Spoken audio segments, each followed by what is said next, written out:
নমস্কাৰ জনাইছোঁ মোৰ অন্য এটা ভিডিঅ'লৈ। আজিৰ ভিডিঅ'টো ফ্ল'ৰৰ ওপৰত বনোৱা হৈছে আৰু 14x14 ৰুম এটাত ফ্ল'ৰ কৰোঁতে কিমানখিনি মাল মেটেল লাগে আপোনালোকক হিচাপটো দিয়াৰ কাৰণে মই চেষ্টা কৰিম। আপোনালোকৰ ভিডিঅ'টো শেষলৈকে চাব। মোৰ 4টা ৰুম আছে, মই 4টা ৰুমৰ হিচাপটো আপোনালোকক দিম। আপোনালোকে সুবিধা অনুযায়ী যেইটা ৰুম হয় হিচাপটো মিলাই ল'ব পাৰিব।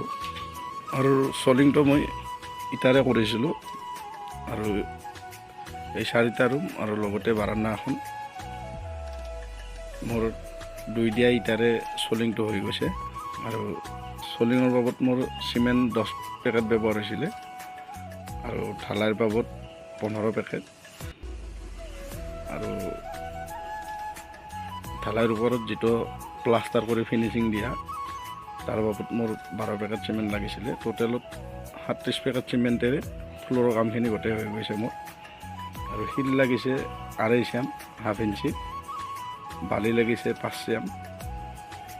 এইখিনিৰে আপোনালোকে যদি ফ্ল'ৰ কৰিব বিচাৰে ইমানখিনি মাল মেটেল হ'লে আপোনালোকক 4টা ৰুম আৰু লগতে এখন বাৰান্দা আপোনালোকে পকী কৰিব পাৰিব। আৰু যদি আপোনালোকৰ 1 বা 2টা ৰুম কৰে ইয়াৰে হিচাপটো আপোনালোকে মিলাই ল'ব পাৰিব। আৰু যিসকলে মোৰ চেনেলটো নতুনকৈ চাই আছে চেনেলটো ছাবস্ক্ৰাইব কৰি দিব আৰু আগলৈ এনেকুৱা নতুন নতুন ভিডিঅ'বোৰ পাই থাকিব। আজিৰ ভিডিঅ'ত মোৰ ক'ব লাগে ইমানেই। ধন্যবাদ।